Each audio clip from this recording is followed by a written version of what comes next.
Have you ever felt that no matter how hard you work, the finish line keeps moving further away?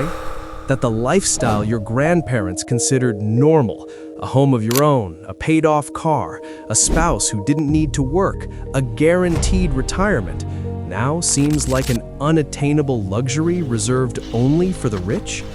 There is a famous phrase circulating in the corridors of global power. In 2030, you will own nothing and be happy. They got the first part right. The second is a lie. What I'm going to show you today is not a conspiracy theory. It is mathematics. It is the cold, hard mechanics of a system that has been redesigned, piece by piece, to transfer wealth from your pocket to the balance sheets of corporations you didn't even know existed. We are marching towards the year 2030, and the ownership society is being dismantled. We are reverting to a historical model we thought we had left behind in the Middle Ages, feudalism. Only this time, the feudal lords don't wear armor. They use algorithms and control $43 trillion. In this video, I will explain exactly how money was broken to ensure you remain on the hamster wheel, who really controls the price of your housing, hint, it's not the free market, and why inflation is not an accident, but a project. If you want to understand why you are getting poorer, even though you are working harder, you need to watch this until the end. To understand why you will have nothing, we need to look at who will have everything. There is a man sitting in an office in Manhattan right now who, through his company, controls more wealth than any emperor in human history. His name is Larry Fink, and he runs BlackRock. Most people think they buy houses and stocks. The truth is that BlackRock, through index funds and ETFs, has become the largest shareholder in almost every major corporation in America. They own shares of Amazon, Microsoft, Apple, and the banks where you keep your money, like Wells Fargo and JP Morgan. But the plan for 2030 goes beyond stocks. It is about transforming the very nature of property. The next phase, discussed openly, is the tokenization of all assets. Imagine a future where you don't own your home, it is owned by a BlackRock fund. Your car is leased. Your salary is paid in a digital currency managed by one of their platforms. This creates a world where ownership is replaced by access, and access has a monthly price.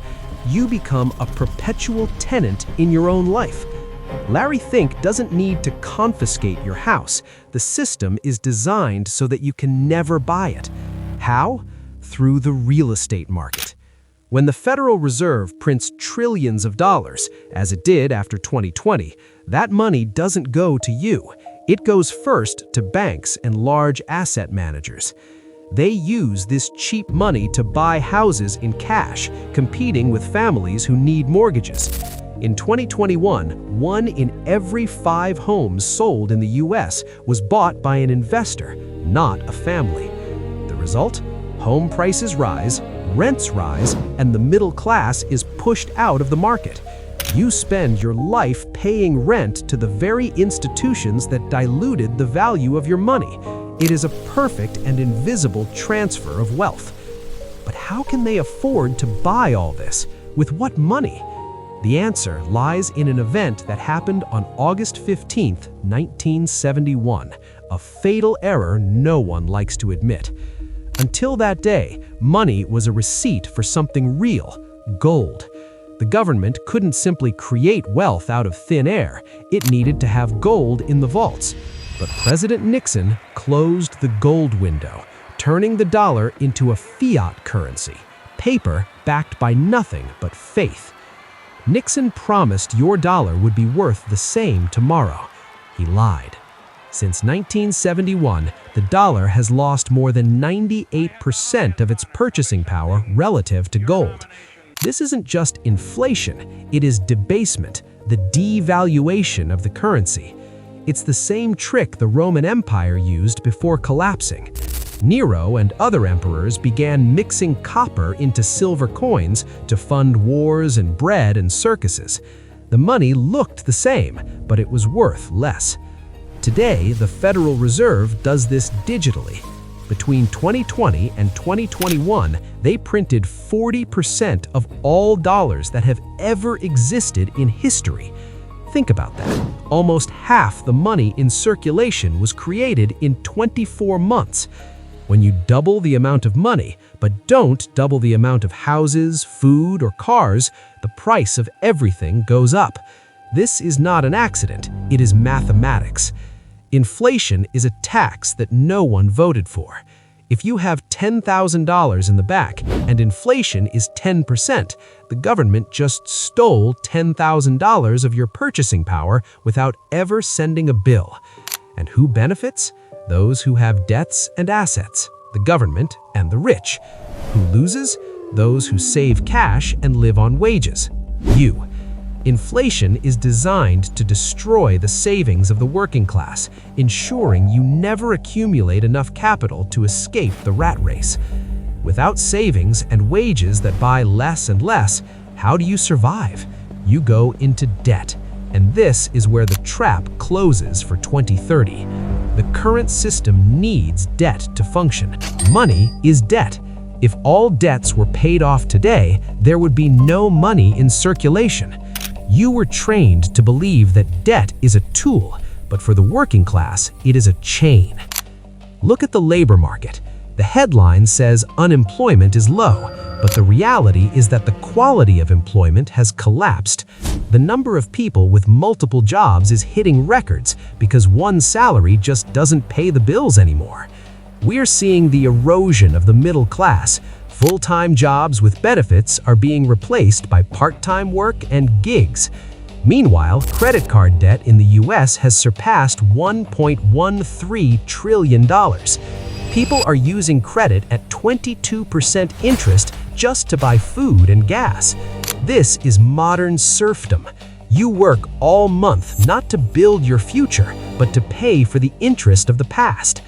And don't think retirement will save you. The U.S. Social Security Trust Fund is scheduled to run out of money by 2033, perhaps sooner if there's a recession. The promise that the government will take care of you is a mathematical fiction. The money you paid in wasn't saved, it was spent. And now, with fewer young workers to support the elderly, the pyramid is inverting.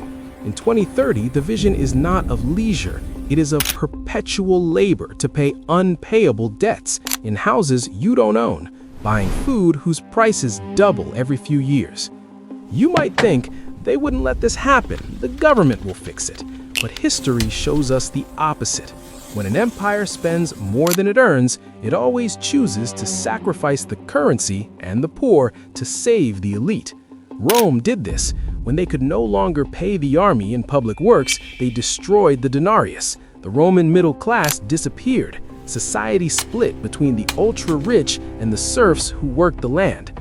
Weimar Germany did this in 1923. To pay war debts, they printed money until a loaf of bread cost billions of marks. Those who had savings in cash lost everything. Those who had land and gold, the rich, got even richer. We are in stage 5 of a 7-stage collapse cycle. We have massive debt, debased currency, extreme social division. The next stage is the loss of confidence in the currency. And when that happens, wealth doesn't disappear, it transfers. The collapse is not a bug in the system, it is a feature. Crises are used to consolidate power. In 2008, small banks failed and were swallowed up by the big ones. In 2023, we saw this again with Silicon Valley Bank. In every crisis, wealth concentrates at the top. They know what is coming. That is why central banks are buying gold at record levels. That is why billionaires like Zuckerberg are building bunkers. They are preparing for the lifeboat while telling you the ship is unsinkable. And here is the dirtiest secret of all. The money you think you have in the bank, it's not yours. Legally, when you deposit money, you become an unsecured creditor of the bank. The money becomes the bank's property. If the bank fails, there is a law passed after 2008 that allows for a bail-in. Unlike a bailout, where the government uses tax money to save the bank, in a bail-in, the bank uses your deposit to save itself. This already happened in Cyprus in 2013. People went to sleep with money in their accounts and woke up with part of it confiscated and turned into worthless shares of the failed bank. The legal structure for this already exists in the US and Europe. All of this boils down to an 18th century economic concept called the Cantillon effect.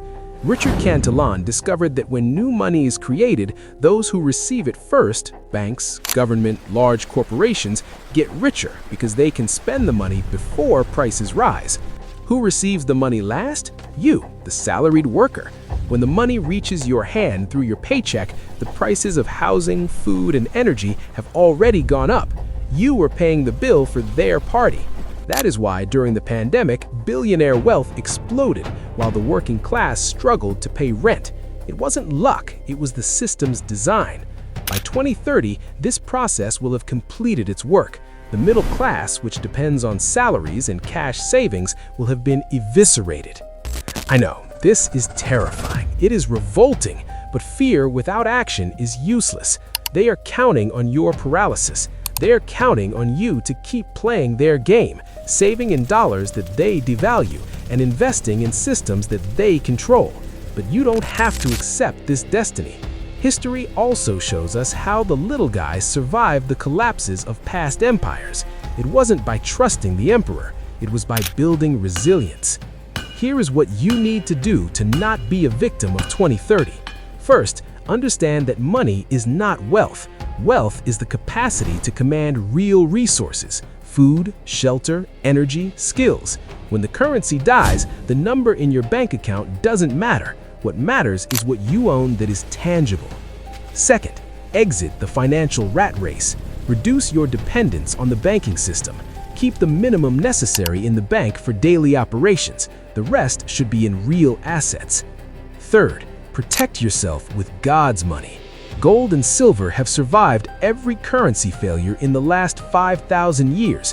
When the dollar and fiat currencies fail, precious metals preserve purchasing power. It is insurance against the stupidity of governments.